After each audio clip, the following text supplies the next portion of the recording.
പ്രിയപ്പെട്ട സഹോദരങ്ങളെ, സമസ്ത കേരള ജമിയത്തുൽ ഉലമയുടെ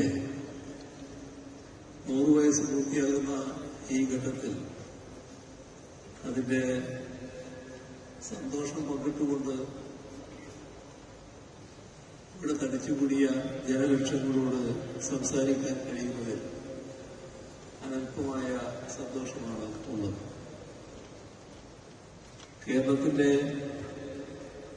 ബഹുജന പണ്ഡിത സഭയാണല്ലോ ഇത്. നമ്മുടെ സമൂഹത്തിൽ ആത്മീയവും സാംസ്കാരികവുമായ പ്രകാശം പരത്തുന്ന 10 പതിറ്റാണ്ടുകളാണ്, ഒരു നൂറ്റാണ്ടാണ് സമസ്ത പൂർത്തിയാക്കുന്നത്. ആ നിലക്ക് നോക്കുമ്പോൾ മുസ്ലിം സമുദായത്തിലെ നവോത്ഥാന ചരിത്രത്തിന്റെ ഒരു സവിശേഷ ഘട്ടമാണ് ഈ 100 വർഷങ്ങൾ അടയാളപ്പെടുത്തുന്നത്. സമസ്തയുമായി പല ഘട്ടങ്ങളിലും ബന്ധപ്പെടാൻ അവസരമുണ്ടായിട്ടുണ്ട്. എത്രയോ മനുഷ്യത്വപൂർണമായ പ്രവർത്തനങ്ങളിലാണ് നിങ്ങൾ ഏർപ്പെട്ടു പോരുന്നത് എന്നത് അടുത്തുനിന്ന് കാണാനുള്ള സന്ദർഭങ്ങളും ഉണ്ടായിട്ടുണ്ട്. സമസ്തയുടെ ആദരണീയനായ പ്രസിഡന്റ് സയ്യിദ് മുഹമ്മദ് ജിഫ്രി മുത്തുക്കോയ തങ്ങൾ നയിച്ച ശതാബ്ദി സന്ദേശയാത്രയുടെ സ്വീകരണ ചടങ്ങിലും പങ്കെടുക്കാൻ കഴിഞ്ഞിരുന്നു. സമസ്തയുടെ 100ാം വാർഷികത്തിന്റെ ഭാഗമായിട്ടായിരുന്നല്ലോ ആ യാത്രയിൽ. കേരളത്തെ മതനിരപേക്ഷ സമൂഹമായി വളർത്തിയെടുക്കുന്നതിൽ നവോത്ഥാന പ്രസ്ഥാനങ്ങൾക്കൊപ്പം നിന്നുകൊണ്ട് സമസ്തയെപ്പോലുള്ള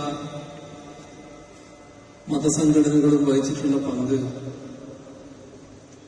ആ ഘട്ടത്തിൽ തന്നെ എടുത്തു പറഞ്ഞിരുന്നു. 1926 രൂപീകൃതമായ കാലം മുതൽ കേരളത്തിലെ മുസ്ലിം ജനവിഭാഗങ്ങൾക്കിടയിൽ മതപരമായ ചിട്ടയും വിജ്ഞാനവും പകരുന്നതിനും സമൂഹത്തിൽ സമാധാനവും സഹവർത്തിത്വവും നിലനിർത്തുന്നതിനും ഈ പ്രസ്ഥാനം ശ്രദ്ധിച്ചിട്ടുണ്ട് എന്നത് നമ്മുടെ നാടിന്റെ ചരിത്രത്തിന്റെ ഭാഗമായ കാര്യമാണ്. 100 വർഷം ഒരു പ്രസ്ഥാനത്തെ സംബന്ധിച്ചിടത്തോളം ചെറിയ കാലയളവല്ല. ഇത്രയേറെ കാലം പൊതുസമൂഹത്തിന്റെ ഭാഗമായി ഈ പ്രസ്ഥാനം നിലനിന്നതിനു പിന്നിൽ ഈ സംഘടനയെ നാളിതുവരെ നയിച്ച പണ്ഡിതശ്രേഷ്ഠന്മാരുടെ എല്ലാം സംഭാവനകളുണ്ട്. വരക്കൽ മുല്ലക്കോയ തങ്ങളും അഹമ്മദ് കുട്ടി മുസ്ലിയാരും ഷംസുൽ ഉലമ കെ അബൂബക്കർ മുസ്ലിയാരും കണ്ണിയത്ത് ഉസ്താദും അസ്ഹരി തങ്ങളുമടക്കം ഒട്ടേറെ മഹാരഥന്മാർ ഇതിന്റെ നേതൃസ്ഥാനത്തിരുന്നിട്ടുണ്ട്. അത്തരം മഹാപണ്ഡിതന്മാരുടെ പ്രവർത്തന പാരമ്പര്യവും സംഘടനാ മികവും പ്രസ്ഥാനത്തെ മികവുറ്റതാക്കുന്നതിൽ വലിയ പങ്കുവഹിച്ചിട്ടുണ്ട് എന്നത് ആദരപൂർവ്വം ഓർക്കുകയാണ്. കേരളത്തിലെ മുസ്ലിം സമുദായത്തിന്റെ പിറവി തന്നെയും തദ്ദേശീയ പരമ്പരാഗത ജീവിത രീതികളെ ഉൾക്കൊള്ളുന്ന വിധത്തിലായിരുന്നു. ഏകദൈവ വിശ്വാസത്തിന് വിരുദ്ധമല്ലാത്ത പ്രാദേശിക രീതികളെ ഉൾക്കൊള്ളുന്നതായിരുന്നു.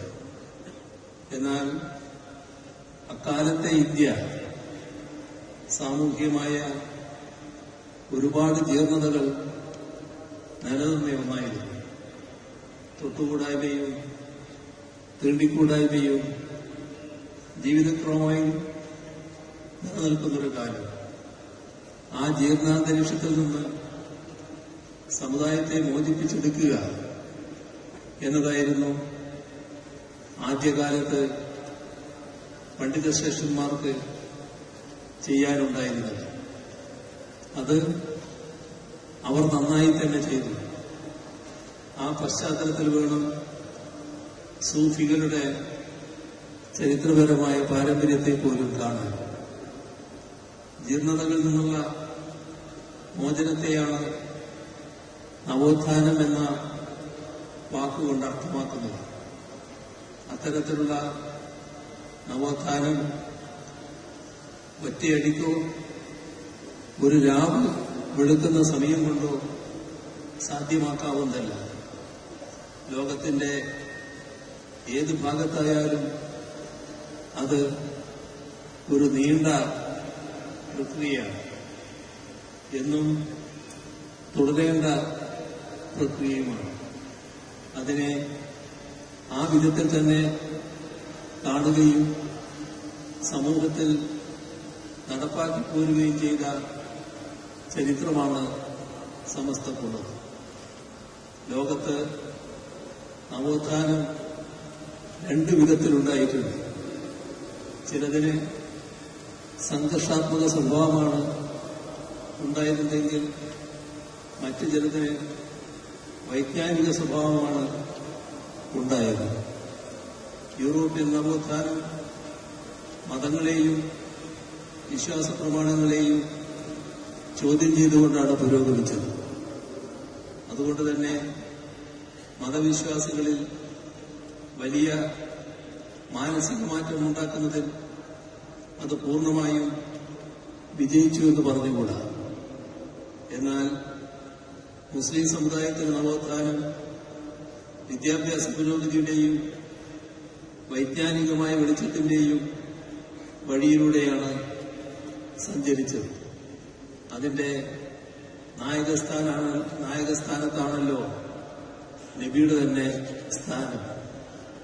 ഹിജ്റ 1-ാം നൂറ്റാണ്ടിൽ തന്നെ കേരളത്തിലെത്തിയ ഇസ്ലാം ഇതേപോലെ സ്വയം നവീകരിച്ചുകൊണ്ട് തന്നെയാണ് എക്കാലവും മുന്നോട്ടു പോയത്. മാലിക് ഇബ്നു ദിനാറും മാലിക് ഇബ്നു ഹബീബും മറ്റും അതിന്റെ നായകരായി. തുടർന്നിങ്ങോട്ടുള്ള ചരിത്രത്തിൽ അധിനിവേശ ശക്തികൾക്കെതിരായ പോരാട്ടം, ദേശീയ ബോധത്തിന്റെ വ്യാപനം, പുതിയ വിജ്ഞാന ശാഖകളുടെ വളർച്ച എന്നിവയൊക്കെ ഉണ്ടായിട്ടുണ്ട്. അധിനിവേശ വിരുദ്ധ പോരാട്ട ഭൂമികളിൽ ഹിന്ദുക്കളെയും മുസ്ലിമുകളെയും ഒരുമിച്ച് അണിനിരത്തിയ ചരിത്രവുമുണ്ട്. ഗാന്ധിജി നിസ്സഹകരണ പ്രസ്ഥാനം ആരംഭിക്കുന്നതിന് മുമ്പേ മമ്പുറം തങ്ങൾ നിസ്സഹകരണ ഫത്വ നൽകിയിരുന്നതായി ചരിത്രത്തിൽ കാണാം. അത് വിശദീകരിക്കുന്ന ഗ്രന്ഥത്തെ അധിനിവേശ വിരുദ്ധമാണെന്ന കാരണത്താൽ തന്നെ കളക്ടർ കനോലി സാഹിബ് നിരോധിച്ചതും ചരിത്രത്തിന്റെ ഭാഗമാണ്. ഇതിന്റെയെല്ലാം പാരമ്പര്യം ഉൾക്കൊണ്ടുകൊണ്ടാണ് 1926 സമസ്ത കേരള ജമിയത്തുൽ ഉലമ രൂപീകരിക്കപ്പെട്ടത്. ആ സമസ്തയാകട്ടെ ഭീകരവാദത്തിനും തീവ്രവാദത്തിനുമെതിരെ വിട്ടുവീഴ്ചയില്ലാതെ നിലകൊണ്ടു. വിശ്വാസ സംബന്ധമായ പരിഷ്കരണങ്ങളിൽ പോലും പ്രകോപനരഹിതമായി മാത്രം പെരുമാറി. അതെല്ലാം നമ്മുടെ മതനിരപേക്ഷതയുടെ സംസ്കാരത്തെ വലിയൊരളവിൽ ശക്തിപ്പെടുത്തി. അതുകൊണ്ട് തന്നെ ഒരു നൂറ്റാണ്ട് പൂർത്തിയാക്കുന്ന വേളയിൽ സമസ്തക്ക് ഇതിന്റെല്ലാം കൂടെ സഞ്ചരിക്കുകയും നേതൃത്വം വഹിക്കുകയും ചെയ്ത ഒരു സംഘടന എന്ന നിലക്ക് അഭിമാനിക്കാൻ ഏറെയുണ്ട് എന്നാണ് വരുന്നത്. മതനിരപേക്ഷ ശക്തികൾക്കൊപ്പം നിന്നുകൊണ്ട് മാത്രമേ വർഗീയതയെ ചെറുക്കാൻ കഴിയൂ. വർഗീയതല്ല മറുപടി എന്നുമൊക്കെയുള്ള സമസ്ത നിലപാടുകൾക്ക് വർത്തമാനകാല സാമൂഹ്യ അന്തരീക്ഷത്തിൽ വലിയ പ്രസക്തിയാണ് ഉള്ളത്. നമ്മുടെ രാജ്യം അതിന്റെ ചരിത്രത്തിലെ ഏറ്റവും വലിയ രാഷ്ട്രീയ പ്രതിസന്ധികളിലൂടെ കടന്നുപോകുന്നൊരു ഘട്ടമാണ്. ഇന്ത്യയുടെ ബഹുമത ഘടനയും ബഹുസ്വര സാംസ്കാരിക പൈതൃകവും തകർക്കാനുള്ള നീക്കങ്ങൾ ഇവിടെ നടക്കുന്നുവെന്നത് ഗൗരവമായി കാണേണ്ടതുണ്ട്. ഒരു മതം, ഒരു ഭാഷ, ഒരു സംസ്കാരം, ഒരു ഭക്ഷണ രീതി, ഒരു വസ്ത്രധാരണ സമ്പ്രദായം എന്ന നിലയിൽ ഇന്ത്യയെ അതിന്റെ വൈവിധ്യം തകർത്ത് ഏകശിലാരൂപത്തിൽ വാർത്തെടുക്കാനാണ് ശ്രമം നടക്കുന്നത്. എന്തു വില കൊടുത്തും അത്തരം നീക്കങ്ങളെ ചെറുക്കേണ്ടതുണ്ട്. ഇന്ത്യയെപ്പോലെ ഒരു രാജ്യത്ത് മതനിരപേക്ഷത ശക്തിപ്പെടുത്തിക്കൊണ്ട് പോകാൻ കഴിയേണ്ടതാണ്. മതനിരപേക്ഷ പ്ലാറ്റ്ഫോമുകൾക്ക് വർഗീയതയെ ശക്തമായി നേരിടാൻ കഴിയുകയുള്ളൂ. അല്ലാതെയുള്ള ഏത് നീക്കവും വർഗീയതയെ വളർത്താൻ വഴിവെക്കുക മാത്രമേ ചെയ്യുകയുള്ളൂ. ഇവിടെ എല്ലാ വിഭാഗങ്ങളും, ന്യൂനപക്ഷ ജനവിഭാഗങ്ങളും എല്ലാ മതപ്രത്യയശാസ്ത്ര വിഭാഗങ്ങളിൽ നിന്നുള്ള മതനിരപേക്ഷവാദികളും ഒരുമിച്ച് നിന്നുകൊണ്ട് വർഗീയതയെ ഫലപ്രദമായി പ്രതിരോധിക്കാൻ കഴിയേണ്ടതായിട്ടുണ്ട്. ഈ ഒരു ബോധം സമൂഹത്തിൽ വളർത്തുക എന്നത് ഏറ്റവും പ്രധാനമാണ്.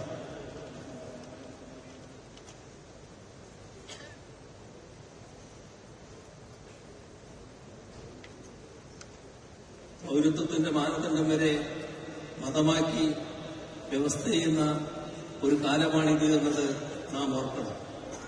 നമ്മുടെ പൗരത്വത്തിന് മതം മാനദണ്ഡമാക്കുന്നത് ഒരു തരത്തിലും അനുവദിക്കാനാവില്ല.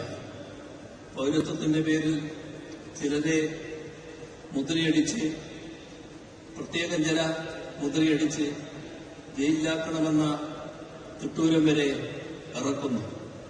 ഇവിടെ നാം കാണേണ്ടത് അത്തരത്തിലുള്ള ഒരു നടപടിയും സ്വീകരിക്കാത്ത ഒരു നാടായി കേരളം നിലനിൽക്കുന്നു എന്നതാണ്. കേരളത്തിൽ പൗരത്വത്തിന്റെ പേരിൽ ഒരാളെയും തടങ്കൽ പാളയങ്ങളിൽ അടക്കില്ല എന്ന് ആ ഘട്ടത്തിൽ തന്നെ അസന്ദിഗ്ധമായി വ്യക്തമാക്കിയതാണ്.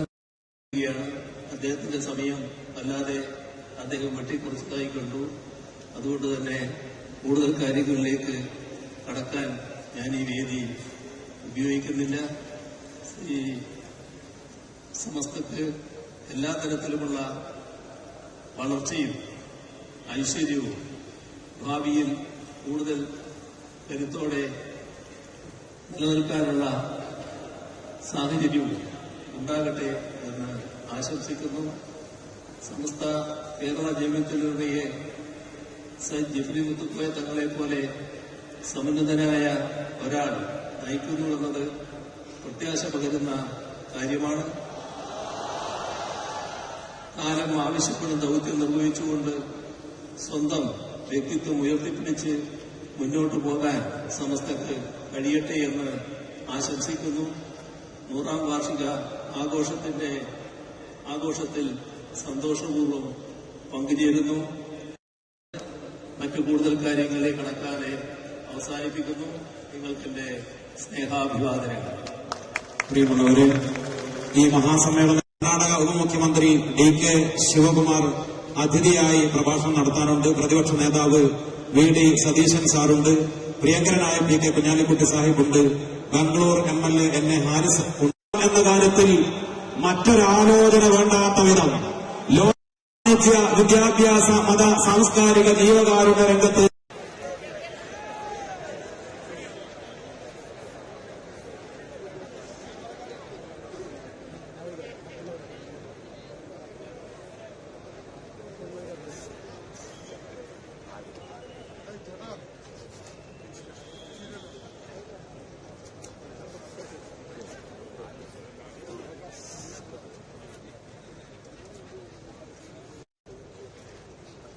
അല്ലാഹു അക്ബർ, അല്ലാഹു അക്ബർ, അല്ലാഹു അക്ബർ, വലില്ലാഹിൽ ഹംദ്.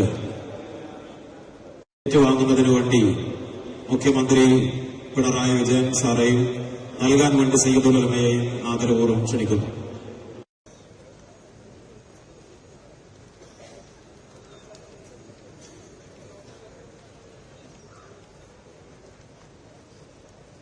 സംഘടിപ്പിക്കപ്പെട്ട ഈ മഹാസമ്മേളനത്തിന്റെ ഔപചാരികമായ ഉദ്ഘാടന കർമ്മം അൽ അസ്ഹർ യൂണിവേഴ്സിറ്റി ഈജിപ്ത്